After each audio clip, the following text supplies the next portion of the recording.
नमस्कार, राधे कृष्णा दोस्तों, आप सभी का स्वागत है मेरे YouTube चैनल प्रभु भक्ति में।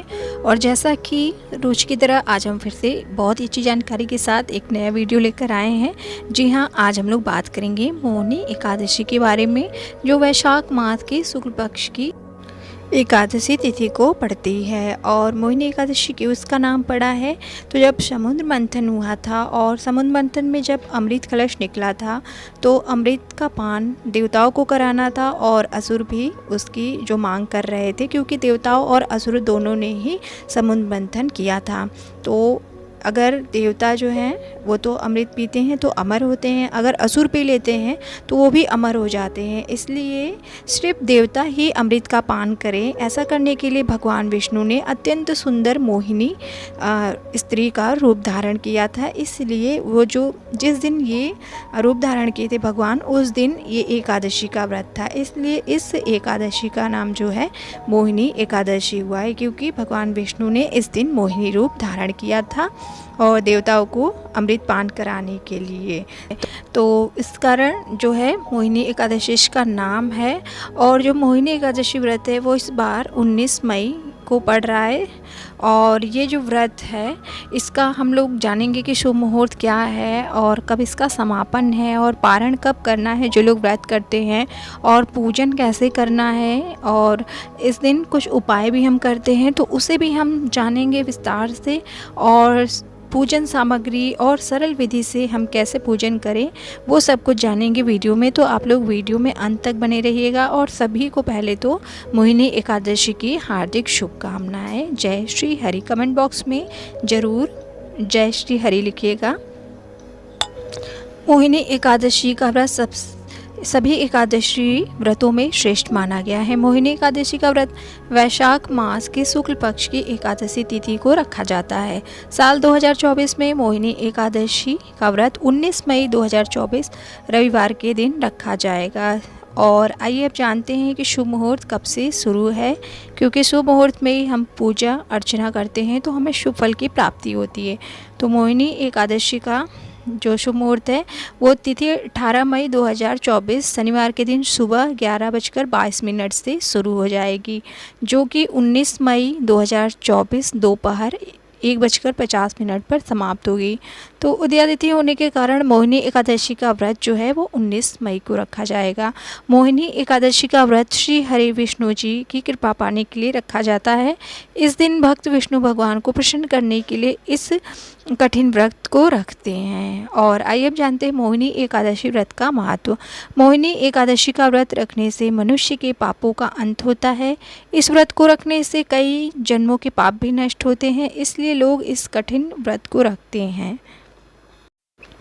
मोहिनी एकादशी का व्रत करने से 1000 गायों के दान, यज्ञों और तीर्थों की यात्रा का फल प्राप्त होता है। इस व्रत का पालन अमोघ फलदायी और मोक्षदायी माना जाता है। मोहिनी एकादशी पर भगवान विष्णु और माता लक्ष्मी की पूजा की जाती है। मोहिनी एकादशी का व्रत भगवान विष्णु को समर्पित है। जो भी व्यक्ति इस पावन दिन पूरे विधि विधान से व्रत रखता है उसके जीवन में सब कुछ कल्याणमय ही होता है। जो भक्त इस दिन श्री हरि की विधि विधान से पूजा करते हैं उन्हें सुख समृद्धि की प्राप्ति होती है। मोहिनी व्रत करने से मोक्ष के द्वार खुल जाते हैं। मोहिनी व्रत करने से सभी प्रकार के जो कष्ट हैं वो दूर होते हैं। पौराणिक मान्यता के अनुसार इसी दिन भगवान विष्णु ने मोहिनी अवतार धारण किया था, इसलिए इस एकादशी को मोहिनी एकादशी कहा जाता है। और आइए अब जानते हैं मोहिनी एकादशी पूजन की जो सामग्री लिस्ट है तो उसे नोट कर लें। सबसे पहले तुम्हें चाहिए गंगा जल, एक चौकी, सुपारी, तुलसी दल, नारियल, चंदन, पीला कपड़ा, आम के पत्ते, कुमकुम, पुष्प, मिष्ठान। पीली मिठाई आप कोई भी ले सकते हैं जो भगवान विष्णु को पसंद है। लड्डू ये भी ले सकते हैं, बेसन के लड्डू या मोतीचूर के लड्डू आप ले सकते हैं।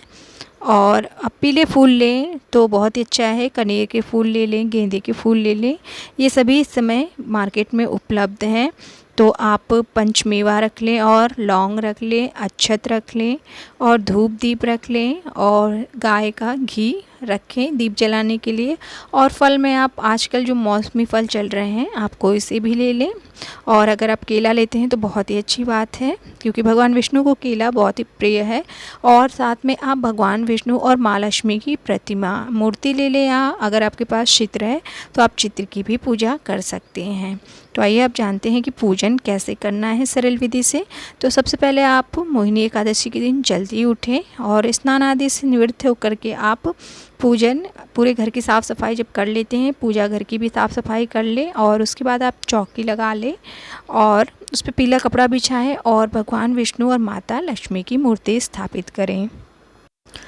अब आप मूर्ति है तो आप गंगा जल से अभिषेक करें। उसके बाद अगर आप चित्र रखे हैं तो आप पुष्प द्वारा जल के छींटे लगा दें, और मूर्ति है तो आप अच्छे से स्नान कराएं। उसके बाद आप मूर्ति को अच्छे से सुखा लें, किसी स्वच्छ कपड़े से सुखा लें। उसके बाद आप तिलक करें, पीले चंदन से भगवान विष्णु को तिलक करें, बहुत ही प्रिय है उनको।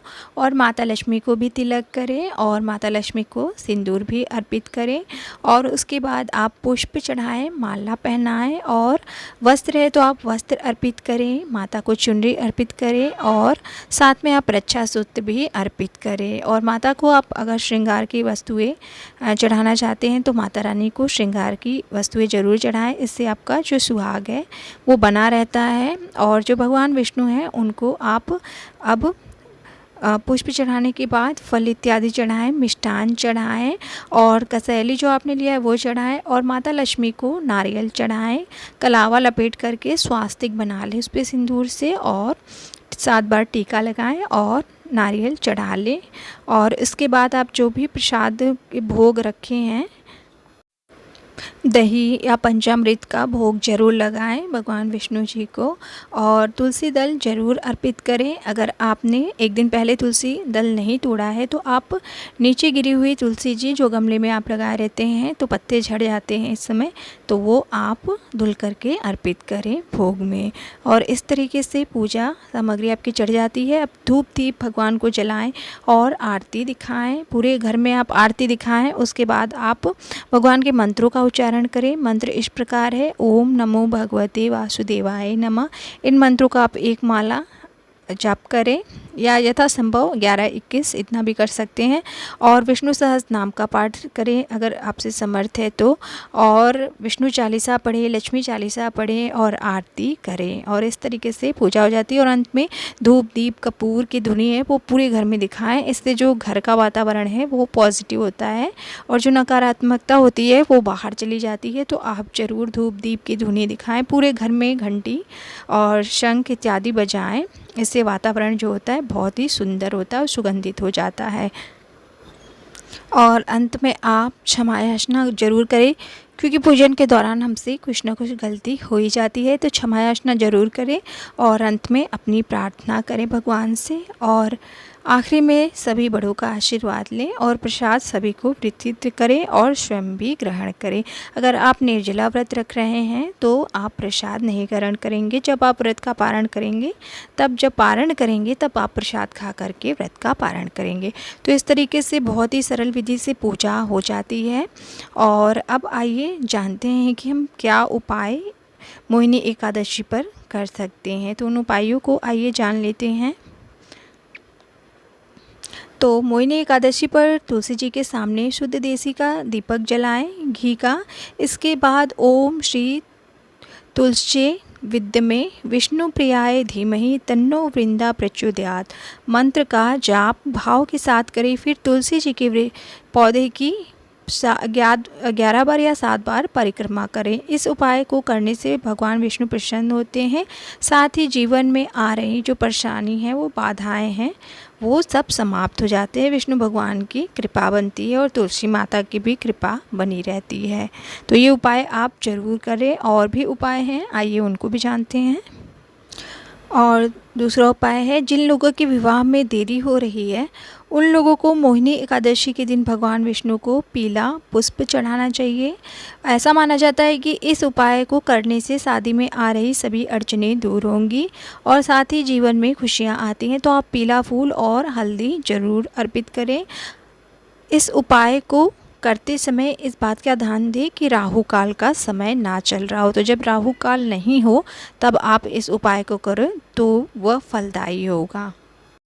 मोहिनी एकादशी के शुभ अवसर पर यदि आपके द्वार पर गाय या कोई भी पशु पक्षी आते हैं तो उन्हें कुछ ना कुछ जरूर खिलाएं। ऐसा करने से माता लक्ष्मी खुश होती हैं और घर में सुख समृद्धि बनी रहती है। ऐसा कहा जाता है कि मोहिनी एकादशी पर किसी की भी मदद करने से जीवन में शुभता आ जाती है। इसलिए कोशिश करें कि आप घर हो या बाहर हो, जीव जंतुओं को भूलकर भी ना भगाएं।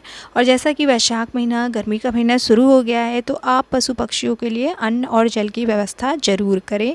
और इससे जो एक परोपकारिता है वो भी आपकी बनी रहती है और जो हमारे देवता हैं वो भी प्रसन्न होते हैं। तो आप इन उपायों को करके अपने जीवन में आ रही सभी बाधाओं परेशानियों को दूर कर सकते हैं और माता लक्ष्मी और भगवान विष्णु का आशीर्वाद प्राप्त कर सकते हैं। तो मोहिनी एकादशी पर आप ज़रूर ये उपाय करें। और मोहिनी एकादशी से संबंधित ये जानकारी आपको कैसे लगी, और अगर अच्छी लगी है तो लाइक ज़रूर करिएगा वीडियो, और चैनल पर आप नए हैं तो चैनल को सब्सक्राइब लाइक ज़रूर कर दीजिएगा। और सभी को एक बार फिर से मोहिनी एकादशी की हार्दिक शुभकामनाएँ, और मिलते हैं नेक्स्ट वीडियो में। तब तक के लिए राधे राधे, जय श्री हरि।